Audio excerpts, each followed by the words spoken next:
আজ আমরা এই ভিডিওর মাধ্যমে শিখব দুই অঙ্ক বিশিষ্ট যে কোনো সংখ্যার বর্গ কিভাবে সহজে বের করতে হয়। চলো শুরু করা যাক। আমি একটা সংখ্যা মনে করছি যে 32, তার স্কোয়ার। তাহলে 32-এর বর্গ কত? ঠিক আছে, তার মানে 32-কে দুবার যদি আমি গুণ করি, 32-কে 32 দিয়ে গুণ করলে যেটা হবে সেটাই হবে তোমার বর্গ। তাহলে এটা গুণ করো, দেখো কত হয়। 2-কে 2 দিয়ে গুণ করলে হবে 4, তাহলে 32 দুগুণে 64 হবে। আচ্ছা, 3 32 হবে কত? 96। ঠিক আছে, 96। এবার যোগ করে দিই, এটা 4 6 6 12 2 হাতে আমার 1024 হবে 32-এর স্কোয়ার। ঠিক আছে, আমরা অলরেডি 32 স্কোয়ার 1024 জানি। দেখো সহজে যদি আমি করতে হয় তাহলে কীভাবে করব। দেখো এই যে 32টা আছে, এই 32কে তুমি এই যে 3 একটা সংখ্যা ভাবো, 2 একটা সংখ্যা ভাবো। তাহলে 3-এর মনে করো যে 3-এর মাথায় স্কোয়ার আছে, 2-এর মাথায়ও স্কোয়ার আছে। কেন 32-কে আমি 32 তার স্কোয়ার ভাবতে পারি। তার মানে এই যে 2টা, তার মানে 3-এর মাথায়ও আছে, 2-এর মাথায় আছে, এমনভাবে ভাবো। তার মানে 3-এর স্কোয়ার করলে কত হবে? 9 হবে। ঠিক আছে, আমরা সবসময় ডবল ডিজিটে করবো, কারণ কোশ্চেনগুলো যেহেতু ডবল ডিজিটের আছে, অতএব আমাকে ডবল ডিজিট একটা 0 পুট করে নিচ্ছি। আর 2-এর স্কোয়ার করলে কত হবে? 4, তাহলে আমি 0 4 লিখলাম। ঠিক আছে, তাহলে 0 9 আর 0 4। এবার দেখো যে সংখ্যাগুলো ছিল 3 আর 2, এই 3 আর 2 যদি আমি গুণ করি নিজেরা, 3 দুগুণি কত? 6, আর মাথার 2টা গুণ করে দাও, কত হবে? 12। ঠিক আছে, তাহলে এই 12টা এর মিডিলে রাখো, দিয়ে যোগ করে দাও, তাহলে হয়ে গেল। দেখো এটা 4 হবে, এখানে 2-এর সঙ্গে 0 যোগ করলে 2 হবে, 9 আর 1 10, 1024। ঠিক আছে, আমরা আরও কয়েকটা দিই। মনে করলাম 76, 36-এর স্কোয়ার। তাহলে করো 7-এর স্কোয়ার ভাবো, 7-এর স্কোয়ার কত? 49, 49 লিখলাম।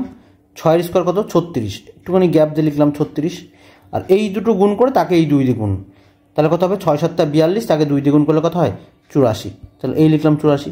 এবার এই দুটো যোগ করে দাও, দুটো যোগ করলে কত হচ্ছে? 6 4 আর 3 7, 8 8 16 আর 17 7 আমার 1, কত হচ্ছে? 5776। তাহলে সঠিক অ্যান্সার হবে কিন্তু যে 76-এর স্কোয়ার হবে কত? 5776। মনে করছি 182, তাহলে 182-এর স্কোয়ার কত? তাহলে এটাকে এই লাস্টেরটাকে সিঙ্গেল ডিজিট ভাবো, এটাকে ডবল ডিজিট ভাবো। ঠিক আছে, এদিক থেকে তোমার সিঙ্গেল সিঙ্গেল করে আসতে হবে। তাহলে 18-এর স্কোয়ার কত? 18-এর স্কোয়ার তোমার হচ্ছে 324, লিখে দিলাম। আচ্ছা, 2-এর স্কোয়ার কত? 4, তাহলে 4 তো লেখা যাবে না, 0 4 ডবল ডিজিটে লিখতে হবে। এবার এগুলো গুণ করে দাও, তাহলে 18-এর সঙ্গে 2 গুণ করলে কত হবে? 18 দুগুণে 36 আর মাথার 2, তাহলে কত হবে? 72। এখানে লিখে দাও। এবার এই দুটো যোগ, এটা 4 2 7 আর 4 11, 1 আমার 1, 2 আর 1 3, আর এখানে 3 ছিল, 33124। ঠিক আছে, এইভাবে আমরা খুব সহজে যে কোনো 2 অঙ্ক এবং 3 অঙ্ক যদি পারি তো করে ফেলতে পারি, আমরা খুব সহজে বর্গ বের করতে পারি। ধরো মনে করলাম সংখ্যাটা 34, 34-এর স্কোয়ার কত? তাহলে একবার 3-এর স্কোয়ার করো, 3-এর স্কোয়ার কত হবে? 0 9, 4-এর স্কোয়ার করলে কত হবে? 16। এবার এই দুটো সংখ্যা আমি গুণ করতে বলেছি, 3 4 12 আর এই 2 দিয়ে গুণ, তাহলে কত হবে? 12 দুগুণে 24। তাহলে এখানে বসিয়ে দাও, এখন যোগ করে দাও এইগুলোকে। তাহলে এখানে হবে 6 4 আর 1 5, 9 আর 2 কত? 11, 1156 হবে সঠিক অ্যান্সার। ধরো একটা সংখ্যা নিচ্ছি 45, 45-এর স্কোয়ার কত? দেখো 4-এর স্কোয়ার নিয়ে নাও, 4-এর স্কোয়ার কত? 16, 5-এর স্কোয়ার কত? 25। এবার এই দুটো গুণ করো, 4 5 20, 20 দুগুণে 40, তাহলে এই হলো 40। এই দুটো যোগ করে দাও, তাহলে 5 2 6 4 কত? 0, 6 4 10 0, আর এখানে থাকলে কত? 2, তাহলে 2025। এবার চলে আসি যে যদি কখনো কোনো কোশ্চেনের একক অঙ্ক যদি 5 থাকে, তার বর্গ আমরা সহজে কীভাবে বের করতে পারি। ধরো 15 আছে, তাহলে একক অঙ্ক কত? 5, তার স্কোয়ার করছি।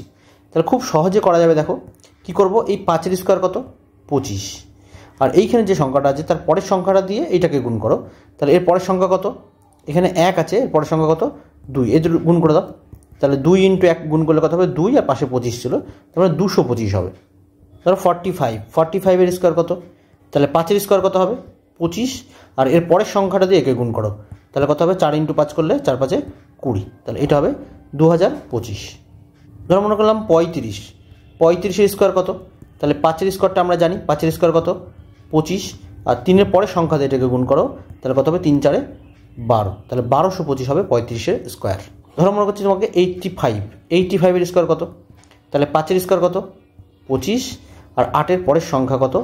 9, তাহলে 8 9 72, তাহলে 7225 এটা হবে 85-এর স্কোয়ার। ধরো 105 নিলাম, 105-এর স্কোয়ার কত? তাহলে 5-এর স্কোয়ার কত হবে? 5-এর স্কোয়ার 25, 10-এর পরের সংখ্যা কত? 11। তাহলে 11কে 10 দিয়ে গুণ করলে কত হয়? 110। তাহলে 11,025 হবে 105-এর স্কোয়ার।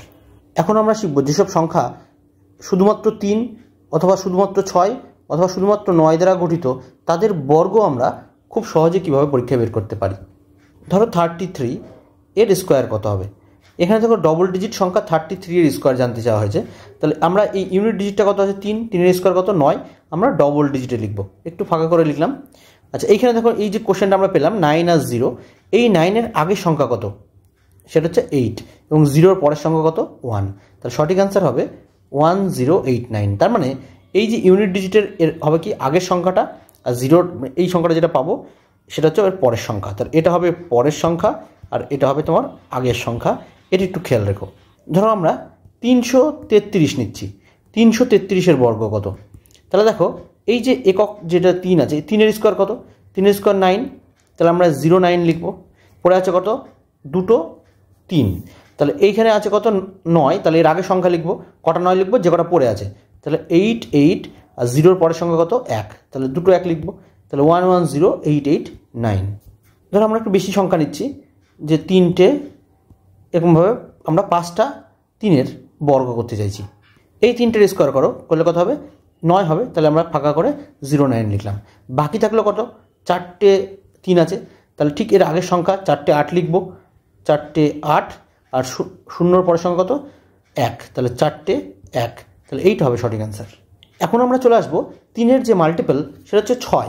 তাহলে সেই 6-এর বর্গ কীভাবে হতে পারে? ইউনিট ডিজিটগুলো যদি 6 দিয়ে গঠিত হয় তাহলে কেমন হবে? যেমন 66, এর স্কোয়ার করলে কত হবে? দেখো এই যে 6-এর স্কোয়ার কত? 36। এবারে 0 দেওয়ার দরকার নেই, কারণ ডবল ডিজিট অলরেডি হয়ে গেছে। তাহলে পরে থাকলো কত? একটা 6।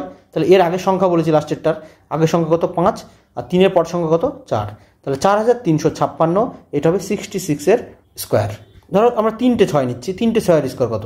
তো 3টে 6-এর স্কোয়ার প্রথমে যে ইউনিট ডিজিটটা আছে এর স্কোয়ার কত? 36। তাহলে এখানে 2 6 পড়ে আছে, তাহলে এর আগের সংখ্যা তাহলে 2 5 হবে আর এর পরের সংখ্যা 2 4 হবে। ধরো একটু বড় দেখে নিয়ে নিচ্ছি, যে 2 3টে 4টে নিলাম ধরো, ঠিক আছে? 4টে সেমভাবে এটা স্কোয়ার করো। 6-এর স্কোয়ার 36। এখানে পড়ে থাকলো কটা? 3টে 6। তাহলে এর আগের 3টে 5 লিখবো আর এর পরে লিখবো কত? 3টে 4। আগের সংখ্যার পরের সংখ্যা বলেছি, তাহলে অ্যান্সার হবে কত? এটা। 3-এর গুণিতক যে 3 6 এবং 9 হলো, তাহলে 9টা আমরা করবো এবার। যে 9 দ্বারা গঠিত ধরো 99, এর স্কোয়ার কীভাবে বের করে? 9-এর স্কোয়ার কত হবে ইউনিট ডিজিটে? 81। তাহলে 81 আর পড়ে থাকলো কত? এখানে দেখো 9 আছে, তাহলে একটা 9 আছে, তাহলে এর আগের সংখ্যা, একের আগের সংখ্যা কত? 0। 8-এর পরের সংখ্যা কত? 9। তাহলে 9801। আমরা ধরো 3টে 9 নিয়ে নিচ্ছি, 3টে 9-এর স্কোয়ার কত? 999-এর। সেমভাবে এটা কত? 9-9-এর স্কোয়ার কত হবে? 81। এখানে পড়ে থাকলো কটা 9? 2। তাহলে 2 9-এর এর আগের সংখ্যা বলেছি, তাহলে এর আগের সংখ্যা হলে কত হবে? এর আগের সংখ্যা হচ্ছে তোমার একের আগের সংখ্যা 0 আর 8-এর পরের সংখ্যা, তাহলে 2 9। তাহলে 998001। এই ছিল আজকে গুণ করার সংক্ষিপ্ত কিছু নিয়ম, যেগুলো আমাদের পরীক্ষাতে এই অঙ্কগুলো না আসলেও অঙ্কের ক্যালকুলেশনে আমাদের খুবই সুবিধা করবে। ভিডিওটা তোমাদের কেমন লাগলো অবশ্যই কমেন্টের মাধ্যমে জানিও। Thank you, by.